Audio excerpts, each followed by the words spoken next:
আমার জীবনের একটা বড় অংশ, ফুল টাইম পার্ট টাইম বলা যায় যে আমি সাংবাদিকতা করেছি।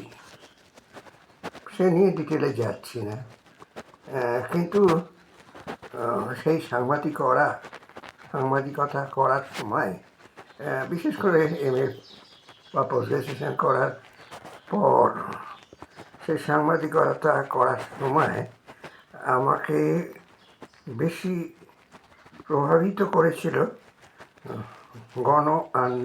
নাট্য আন্দোলনের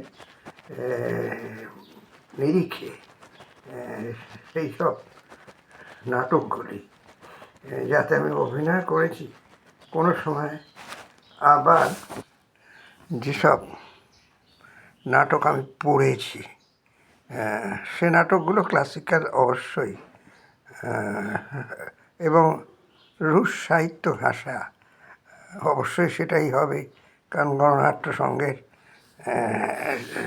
আবহে আমি মানুষ হয়েছি ছোটোবেলা থেকে। সেই চেকভ থেকে শুরু করে সবাই নাটক আমি পড়েছি সাহিত্য হিসেবে। আর গোর্কির মাও পড়েছি প্রথম জীবনে, যখন আমি স্কুল বা লাইফে 8-9-এ পড়ি, তখনই গোর্কির মা আমি পড়ে ফেলেছি। উপন্যাসও পড়েছি সেই সময়। কবিতা, কবিতা পড়েছি, তবে সেসব কবিতাগুলো বেশিরভাগই রবীন্দ্র বলয় যুক্ত কবিতা। রবীন্দ্র বলয় মুক্ত কবিতা খুবই কম ছিল, একদমই ছিল না। সত্যি কথা বলতে গেলে আমি জীবনানন্দ দাশের নাম পর্যন্ত শুনিনি স্কুল ফাইনাল পরীক্ষা দেওয়ার পরে। সত্যি শুনিনি। যখন বউবাজারের গোয়েঙ্কা কলেজে ভর্তি হলাম, তখন জানতে পারলাম সেই রূপসী বাংলার কথা। রূপসী বাংলা আমাদের আবৃত্তি প্রতিযোগিতায়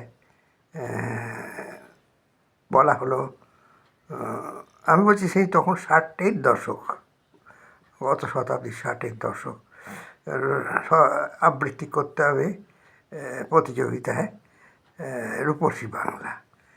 রূপসী বাংলা কার লেখা? জীবনানন্দ দাশ। ওই প্রথম আমি শুনলাম। সঙ্গে সঙ্গে বউবাজারেই আমাদের কলেজ ছিল, ছেঁড়াপট্টির কাছে। সেখান থেকে চলে গেলাম কলেজ স্ট্রিটে। সেখানে তো আড্ডা মারতে যেতামই প্রতিদিনই প্রায়, ইউনিভার্সিটি চত্বরে অফ পিরিয়ডে। সেখান থেকে জীবনানন্দের লেখা কবিতা সংগ্রহ নিয়ে একটা কিনে নিলাম। কিনে নিয়ে সেই আবৃত্তি প্রতিযোগিতার জন্যে তৈরি হয়ে গেলাম, তৈরি হতে আরম্ভ করলাম। আর জীবনানন্দ দাশের সেই কালেকশানটা পড়লাম। সেটা একটা কালেকশান ছিল, ওনারই ইন্ট্রোডাকশান দেয়া, ওনারই হাতে তার ইন্ট্রোডাকশান দেওয়া ছিল। পড়ে কিন্তু রূপসী বাংলা যদিও বা বুঝলাম, কিন্তু আর সব কবিতা সব আমার মাথার ওপর দিয়ে চলে গেল। সত্যি আমি সেই কবিতার যে রস প্রথমে অনুধাবন করতে পারিনি বা বুঝতে পারিনি। সাংবাদিকতা করলেও, অনেক সাহিত্য পড়লেও সম্ভব হয়নি। আজ সে কথা বলছি ক্যান্ডিডলি, একদম খোলাখুলিভাবে। সেই দিন যেদিন পড়লাম, তার পরের দিন বউবাজারে গোপালপাড়ার পাঠার দোকানের সামনে যখন হেঁটে যাচ্ছিলাম, তখন নিজেকে মনে হচ্ছিল ওই সব মাংসের দোকানের ছাগ মুন্ডির এবার যে মণি, সেই মণির মতো আমার মণি হয়ে গেছে যেন।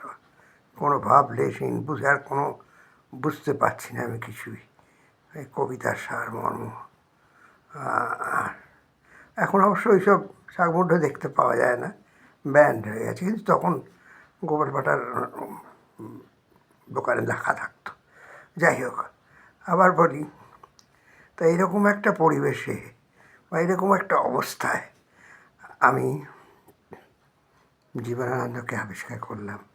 আর তারপর আর যা হয়, আমি জীবনানন্দের এই গুণগ্রাহী হয়ে গেলাম।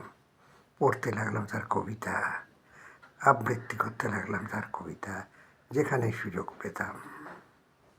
এই জীবনানন্দ দাশ কেন রবীন্দ্র কাব্য উত্তর একজন বিশিষ্ট কবি তখন বুঝতে পারলাম, অনুধাবন করতে পারলাম। কারণ রবীন্দ্রনাথ যেমন লিখেছেন তার কবিতায় কালো মেঘের কালো হরিণ চোখ, কিন্তু বনলতা সেনে দেখলাম যে না, জীবনানন্দ সে পাশে হাঁটেনি। তিনি তো দেখছি বনলতা সেনের বেতের ফলের মতো, পাখি নীড়ের মতো চোখ, গোল গোল। ই আবার কেমন কথা! ইঁদুর, পেঁচা, এদের নিয়ে লেখা, হ্যাঁ, কেন ময়ূর নিয়ে লেখা নয়? এসবই ভাবতে লাগলাম আর জীবনানন্দকে পড়তে লাগলাম।